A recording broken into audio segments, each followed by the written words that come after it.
Owners are some of the most amazing people on planet Earth. The only problem is sometimes their hearts are so big and they give so much of themselves to their staff and guests that it creates unintended consequences. Our goal is to change the industry by elevating the way the rest of the world sees salons, spas, and barbershops and give it the credibility that it truly deserves. This is the Salon Owner Evo Revo Show. Yeah, that's right. And today on the Evo Revo Show, we're going to talk about your salon's reopening plan and what you need to do to get ready to reopen your salon. I've got with me, as always, Mr. Doug Campbell. What's up, Doug? Good to see you, brother. How's it going? Dude, super good. Good to see you. On today's show, like I said, we're going to talk about what Doug and I are preparing with other salon owners, what Doug's preparing in his salon, what we're talking about. We're going to talk about getting your staff to look the part. We're going to talk about how do you prep your guests. We're going to talk about pricing, because this has been a hot topic, right, Doug? Pricing is a really big deal. Also, who should be coming back? Are there people who shouldn't come back? And also, how to spread the guests around so that everybody's not in a panic mode about how they can operate and get everybody there. So if you're excited about that, do me a favor and in the chat say excited. We're gonna have some discussions. If you have questions about reopening, go ahead and do me a favor, drop them in the comments. A lot of you guys may know Georgia and a couple of other states are getting ready to reopen, and I know there's a lot of questions out there. There's a lot of arguments too, Doug, happening about should you reopen, shouldn't you reopen, and there's a lot of drama going on with that. But I just want to say this. As we start this podcast, I just want to say you need to check and see what your local state is doing. You need to know your own information, and you need to do the research. What Doug and I are really big on is you need to make your own decisions. We are not a cookie cutter solution that says just do it our way or else. That's not how we roll, right, Doug? That's right. We are big on, like, you need to figure this out. We're going to give you the information, let you make the decision, and then let you decide. And by the way, whatever you decide, to reopen or not reopen, you're going to get pushback from the other side. So don't worry. Just decide what you want to do. Anything you want to say about that, Doug, from that standpoint? Yeah, the way I'd say is we're all adults here. Right. You know, make the right decision for your area, for your place, for your employees, for your customers. Just do it right. I mean, you're smart enough to look at what's required, what's suggested, what's recommended, and put together a plan that works for you.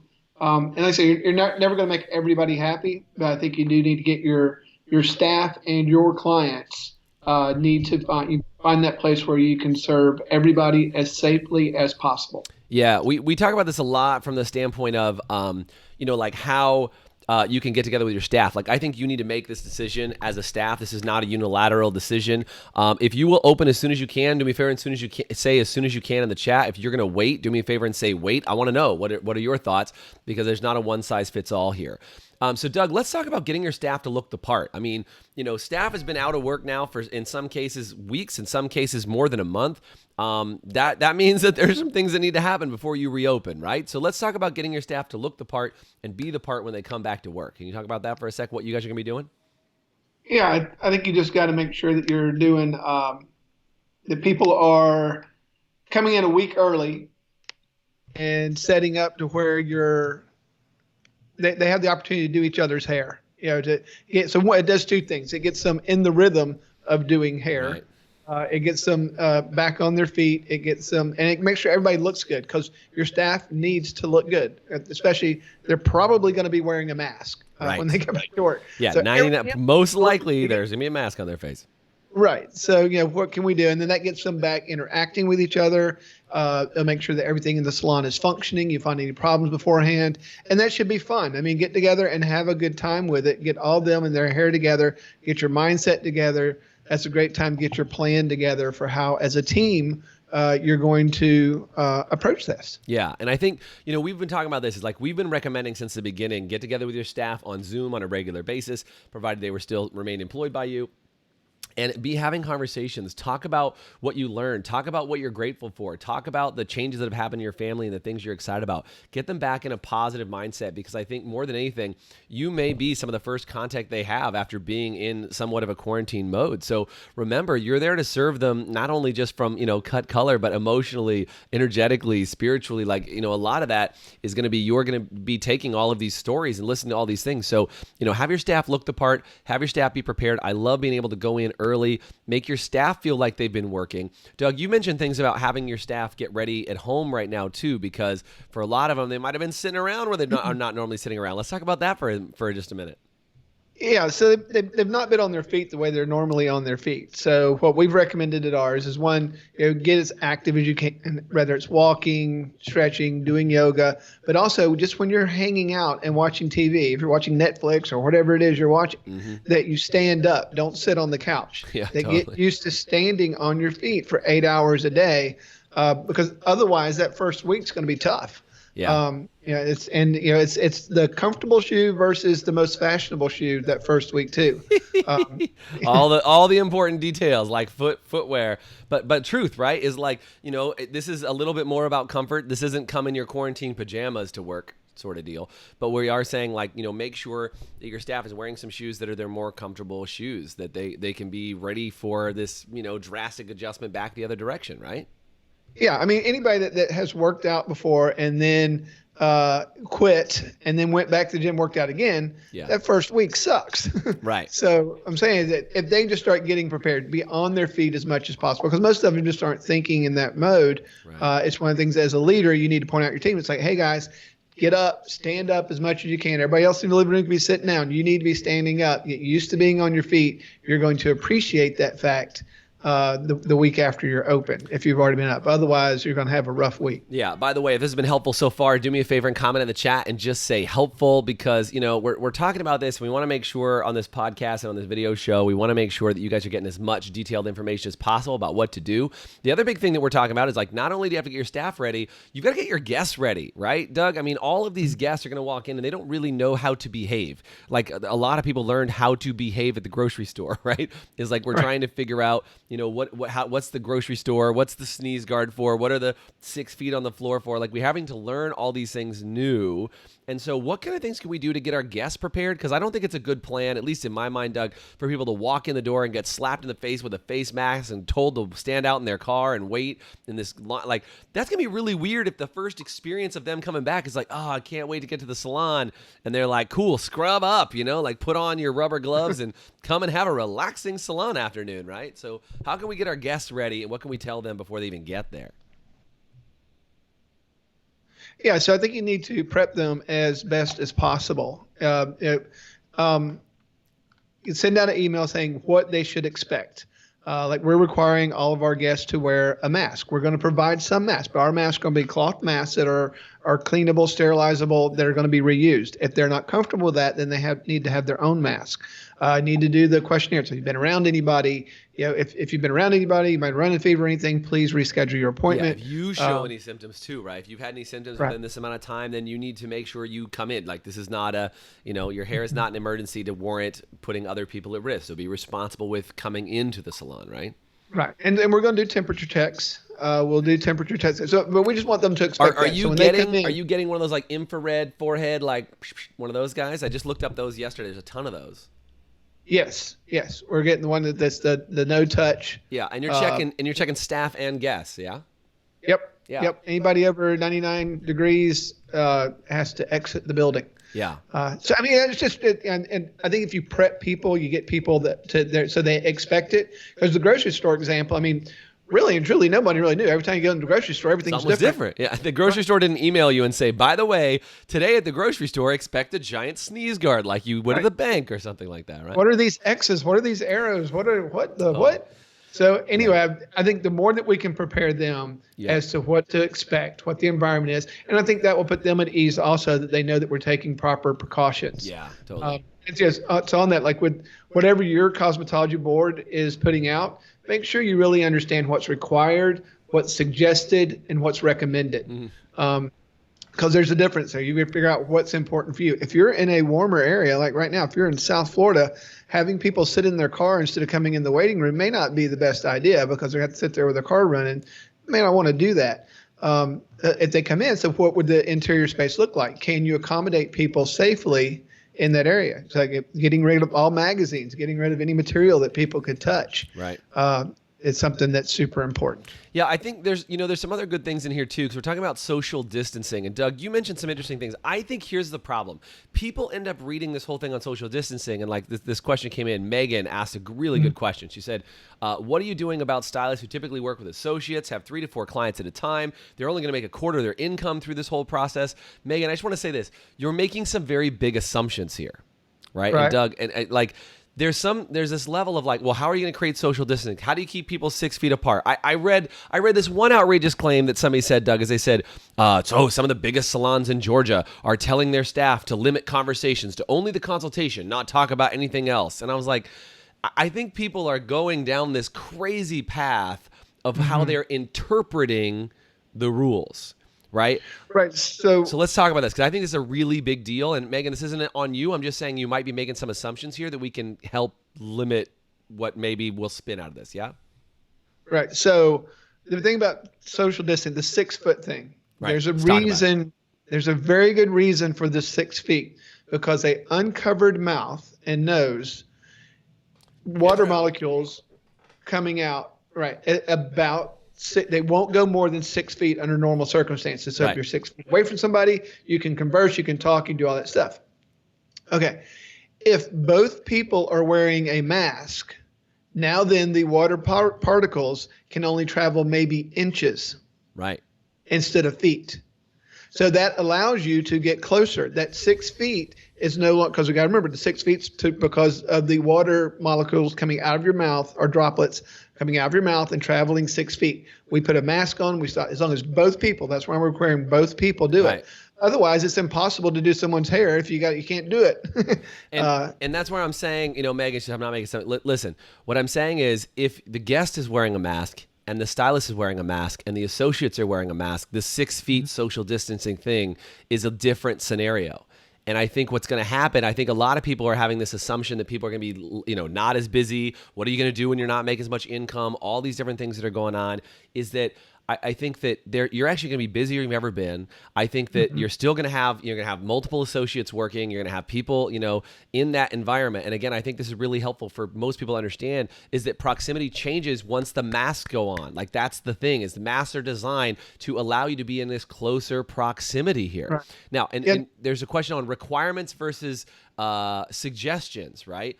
This is a really important thing, is that, if masks are required, that allows you to get closer. Again, same thing. If the guest and the stylist is wearing a mask, you can talk about whatever you want to talk about. This doesn't mean like, don't open your mouth, don't get close, scrub them with a broom from 10 feet away while you're doing a shampoo. Like, that's not, people are interpreting these rules very loosely, and usually people are interpreting them with a negative perception. In my opinion, that's what I'm seeing over and over again with salons. Interpretation out of fear. Right. And they're like, well, but if we're going to be within 6 feet of each other, then everybody's going to catch this virus. Not if you have a mask on, not if you're washing your hands. I mean, it's just reduced. It goes from like, a very low percentage of transference rates to an even lower percentage. So it's just important for you guys to be tuned into this. Pay attention to the guidelines of what's going on. Yeah, don't make looser assumptions about what's happening, for sure. And make sure that this is a really important thing, that you don't. The whole reason that they've gone to the mask thing with the CDC and the recommendations, all that stuff, is because they know that in order for this economy to open back up, people are going to have to be getting in close proximity to each other. Which is why the masks are required. Everybody's wearing masks, because again, remember, the issue is the water droplets coming out of your mouth and your nose. That's the issue. So if we can control those, and then in other areas, still keep up your wiping things down, having sneeze guards up, doing all those things, and you create a safe environment. Yeah, it's going to be much safer than it was before, when people were still operating with no mask. Right. But the important thing is, everybody has to wear a mask. Right. In close proximity, everybody has to wear a mask. It can't be exceptions. Yeah, and again, just being aware of this whole idea, and I'm at my house, so I'm touching my face, right? But like this idea of touching your face or itching your face, part of what the mask is designed to do, as I've watched this, is the mask is designed to prevent you from touching your face, which is your nose and mouth, and transferring germs from your nose and mouth to surfaces and then back to your nose and mouth. right? Or to another person. Like if I touch my nose and mouth, then touch something, Doug touches it, and then it goes back to his nose and mouth.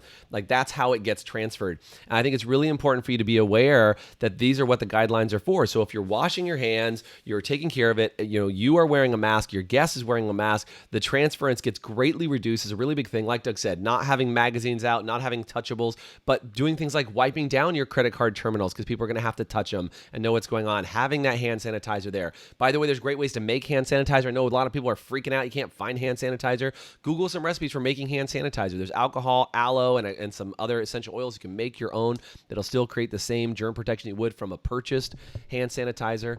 Now, Doug, I want to talk about this because this topic came up around associates and split shifts and like, oh, okay, I keep hearing this fear mongering of like the salons are going to be slower than ever before. People have to space out their appointments. It's going to be slow. I don't think that's going to be the case from a slow perspective. I think they're going to be busier than they've ever been. I think stylists are going to be overloaded. So, you run a commission salon. We work a lot with commission salons here.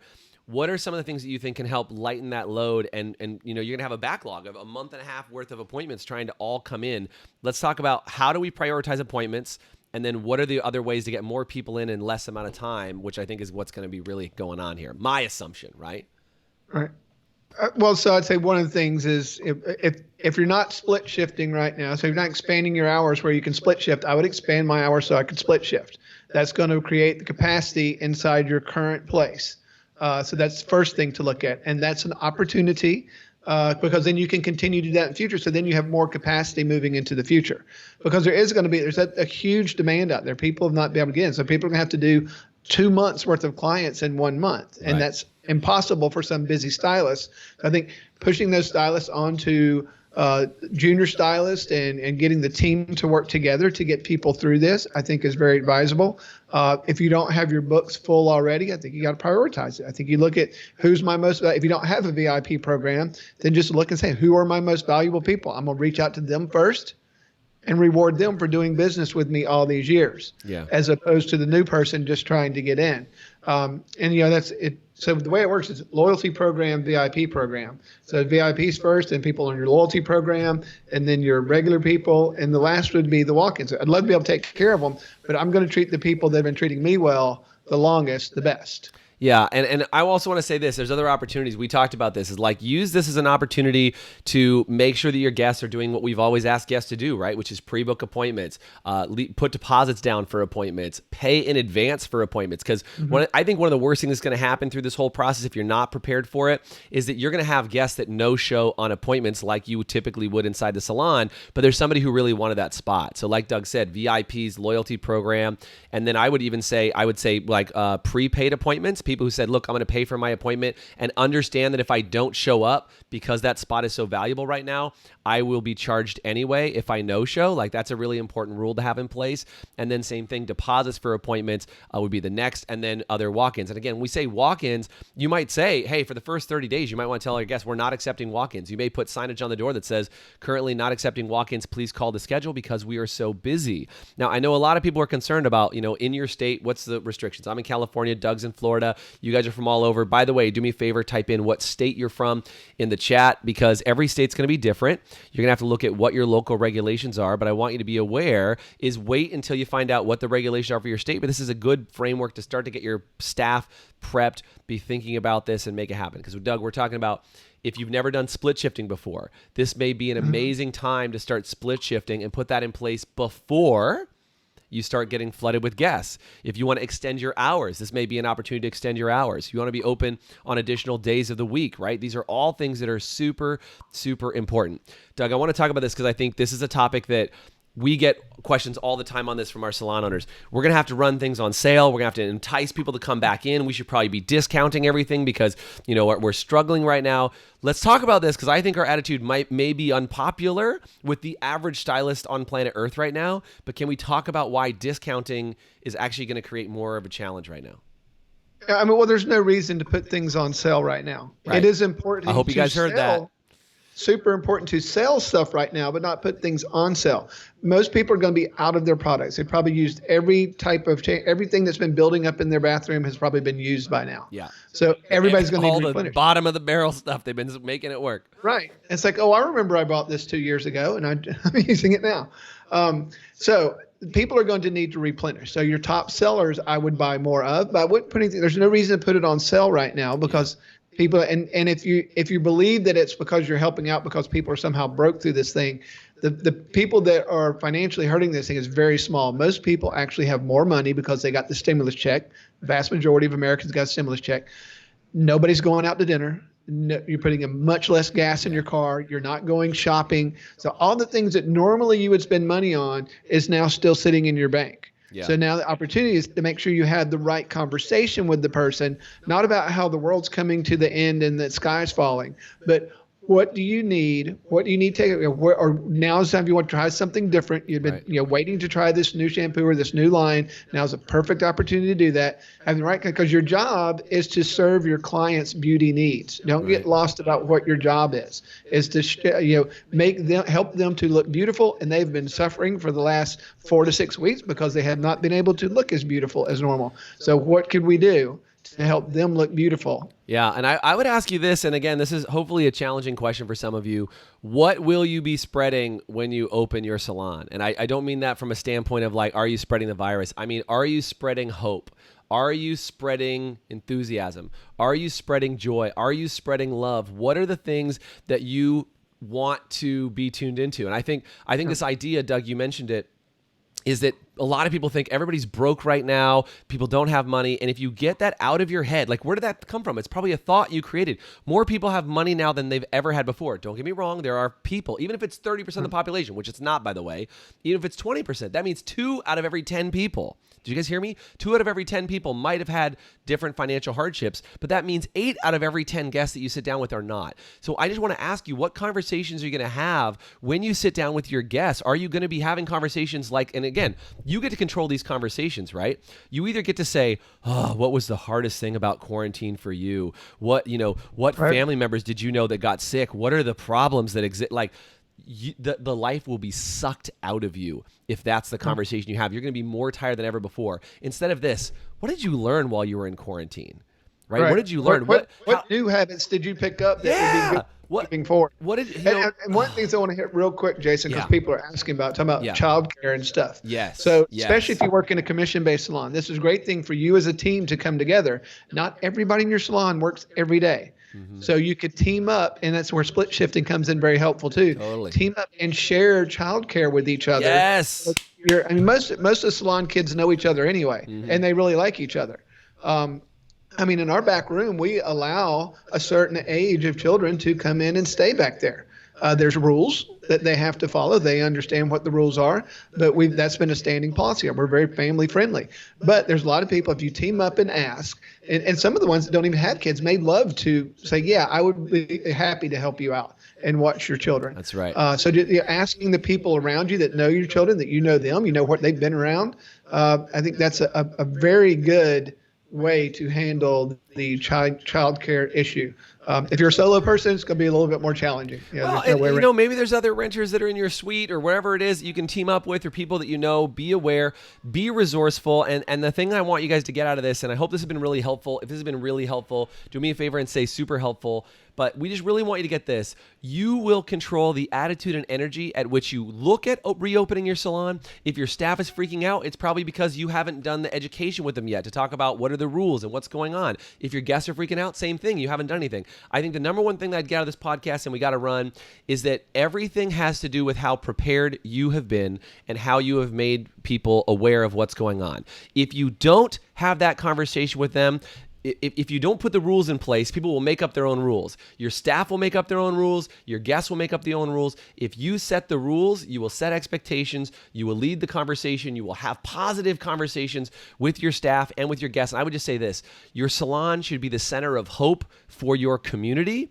You should spread the right type of attitude. And the more that attitude is positive, the better experience your clients and guests will have, not only with you, but with everything else. We got to run. Doug, thanks so much for being on, bro. Anything you want to say as we wrap?